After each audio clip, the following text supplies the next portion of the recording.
Did you know there's a new club in town? It is filled with people recuperating from some deeply ingrained behavior. It's a club with a growing membership.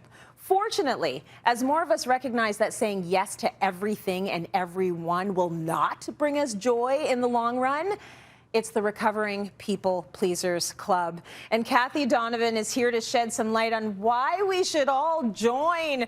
Kathie, people pleasing is tough. It's a tough habit to break for a lot of us because it can mean changing or losing relationships. So where do we begin? Well, Tracy, I think we have to start by reminding ourselves of the world we've grown up in, where honoring ourselves was considered selfish until not too long ago. And so many of us learn behavior habits that are centered around putting other people's needs ahead of our own. And what happens is by about midlife, where I meet a lot of women in my coaching practice, they've tried this behavior and they're exhausted emotionally, physically, and spiritually. So people pleasing, we can say definitively, is not a path to happiness.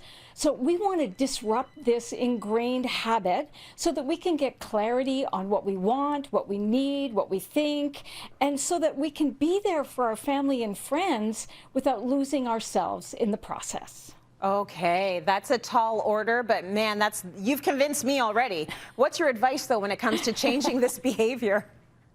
Well, I think we need to remember that despite what we've been taught, self-care is not about being selfish, nor is it about being self-absorbed. Those are conversations for another day.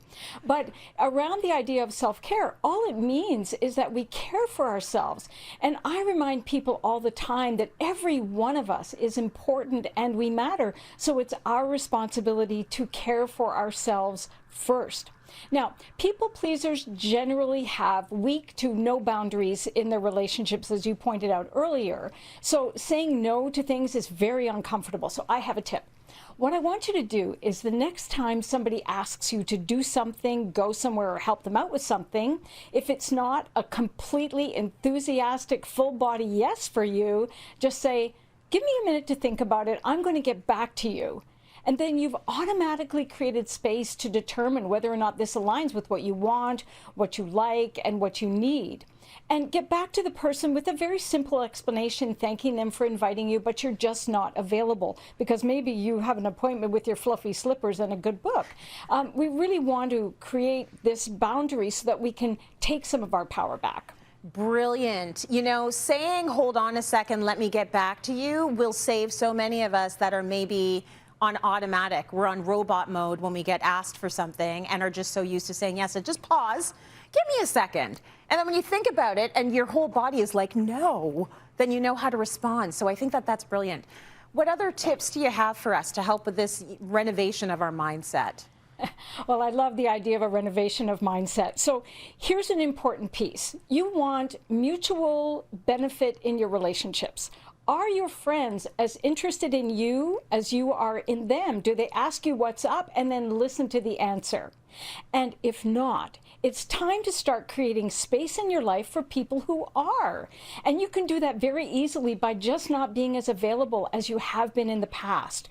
So we have to make those choices and decisions, but that tip I gave you earlier around, I'll get back to you if I'm available, I'll let you know, really is you taking your power.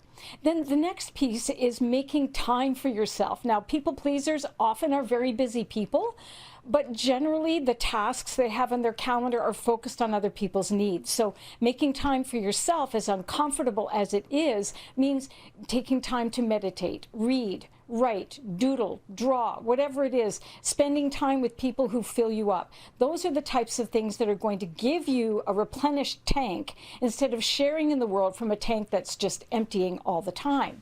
And then the last piece I have for you is knowing what your intention is in your relationships and around acts of kindness. Because if you're in a friendship where you think somebody can do something for you, it's manipulation, and it doesn't lead to happiness. You are never going to feel good. If you're doing acts of kindness to get something in return, it's never going to work because, again, it's manipulation. When you're in a friendship with somebody who just lights you up and delights you, that's what you want. That's what you want to feel. And when you're doing acts of kindness, you want to do it just because you see somebody is going to be lifted by your act of kindness, and sidebar bonus, you're going to feel much better too. Yeah, the act is the whole point. There's nothing more to it than doing the thing. It's not for people to see you doing the thing, it's just doing the thing. I love that. And, you know, in 2020, Kathie, when we were all sort of inundated with the pandemic and racial strife and all of these things coming down, my thing was always, no, I'm overwhelmed. No, I'm overwhelmed. And everyone understood. And then when I wasn't overwhelmed anymore, I was like, but I still don't want to do it. So then it just became no. And I think that we also have to understand that you actually don't have to have an explanation. It cannot just be a no. That's a whole sentence. But I do want to talk about guilt. Yes. What about the guilt that can come with changing the dynamic in a relationship? That is something, right? It is not nothing, but we have to remember what guilt is. Guilt is useless. Guilt is a placeholder. I learned a long time ago, and I share this all the time too, guilt is like chewing bubble gum to solve a chemistry problem. It doesn't do anything. What does is action. And I'm talking micro actions, just small. That no with kindness and love is a simple act, and it's going to give you more power. So don't feel guilty, take some action. And here's my guarantee to you. As soon as you do take action, even in a small way, your membership in the Recovering People Pleasers Club is activated automatically. So welcome. I love that. You want that automatic activation right there. Kathie, thank you so much for that great information as always.